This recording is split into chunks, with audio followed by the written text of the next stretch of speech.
हम सबने इसलिए वॉकआउट किया कि जो प्राइम मिनिस्टर अपना राष्ट्रपति अभिभाषण पर जो भाषण दे रहे थे, उन्होंने कुछ गलत बातें सदन को बताई, गलत झूठ। और उनकी आदत है कि झूठ बोलना, लोगों को भ्रमित करना और जो सत्य के जो विरोध में बात करना, ये उनकी आदत है। और मैंने सिर्फ उनको इतना ही पूछा कि जब वो संविधान के बारे में बोले कि आज लोग संविधान के लिए बचाने के लिए डंडोरा पीट रहे हैं, ऐसी बात उन्होंने कही।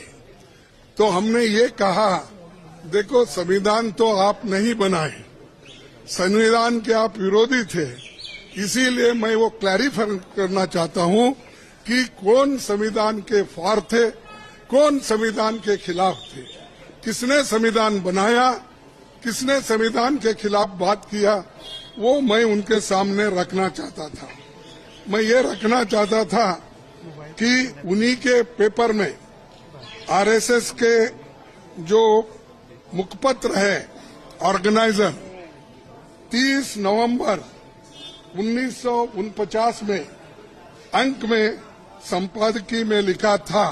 यह ऑर्गेनाइजर तो ऑथेंटिक पेपर है उनका, ये उनका ऑफिशियल पेपर है।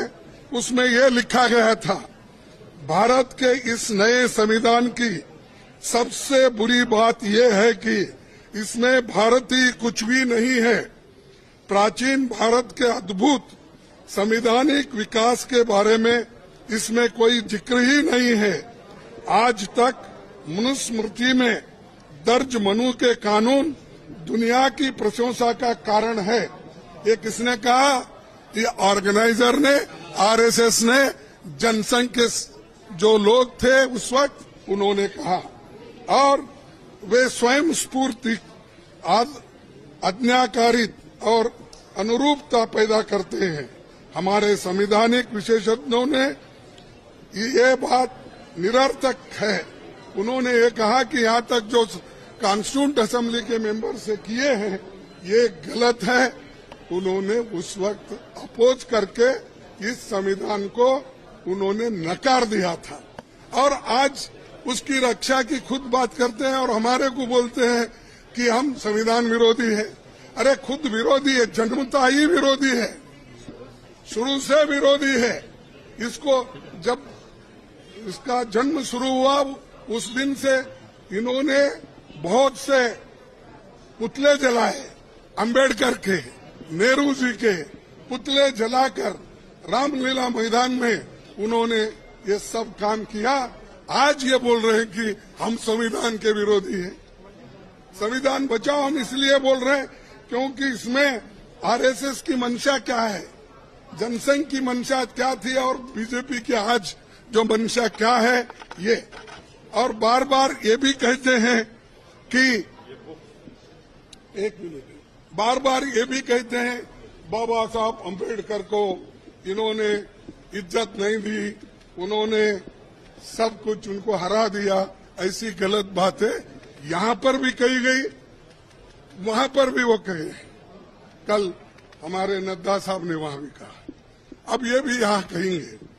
फिर भी मैं आपको बताना चाहता हूँ, ड्राफ्टिंग कमेटी के चेयरमैन बाबा साहब अम्बेडकर ने अपने शब्दों में कहा है कि मुझे बहुत आश्चर्य हुआ था जब प्रारूप समिति ने मुझे अपना अध्यक्ष चुना। सुन रहे हैं? समिति में मुझसे बड़े, मुझसे बेहतर और मुझसे सक्षम लोग थे। ये कांग्रेस पार्टी के अनुशासन का ही कमाल है कि प्रारूप समिति संविधान सभा में संविधान को हर धारा और हर संशोधन के बारे में निश्चित जानकारी के साथ प्रस्तुत कर सके। कौन करे? कांग्रेस वाले करे। और इसको बाबा साहब अम्बेडकर ने कहा और ये कहते हैं इन्होंने विरोध किया, उन्होंने ये किया, उनका अपमान किया। आगे मैं बताऊंगा। इसलिए संविधान सभा के समक्ष संविधान के प्रारूप के अबाध रूप से प्रस्तुत किए जाने के समस्त श्रेय पर कांग्रेस पार्टी का हक बनता है। ये बात मैं कहने वाला था और मेरी बात सुन रहे नहीं। मैं मिनटों से हाथ उठा रहा हूं। हमारे सभी पार्टी, इंडिया गठबंधन पार्टी पूरी उठ के डिमांड कर रही थी, मांग रही थी। हम ध्यान खींच रहे थे चेयरमैन साहब, ना हमको वो मौका नहीं मिला। मैं फिर प्रधानमंत्री से खुद रिक्वेस्ट किया, 1 बार 2 बार 3 बार, लेकिन उन्होंने भी उसको नकार दिया। मैं जो झूठ बातें उन्होंने बोली है ये पूरे मेरे पास है।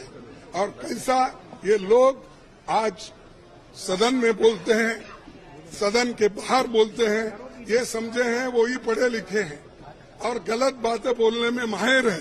ये तो मैं बाबा साहब अम्बेडकर का स्पीच कॉन्स्टिट्यूंट असेंबली में जो बोला वो लाया हूं और ऑर्गेनाइजर में उनके लोग क्या बोले हैं वो भी मैं बताना चाहता था, लेकिन उन्होंने मौका नहीं दिया।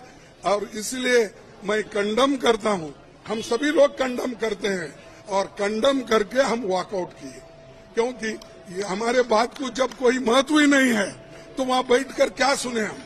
और जब प्रधानमंत्री खुद यहाँ पर जब बात कर रहे थे राहुल जी, उस वक्त 2 बार उठ के उन्होंने क्लैरिफिकेशन की कोशिश की, क्लैरिफाई कर दिए। 4 मिनिस्टर क्लैरिफाई कर दिए। मैं जब बात कर रहा था तो मेरे सदन में मेरे को रोकने टोकने का इतना कोशिश की, इतने लोग बार बार उठे मिनिस्टर्स। तो आज मेरे को 1 मिनट नहीं मिल सकता था इस बात बोलने के लिए। इसीलिए हम वो सभी लोग कंडम करके वॉकआउट किए हैं। बस यही चीज है। नहीं, ये सब बताने वाला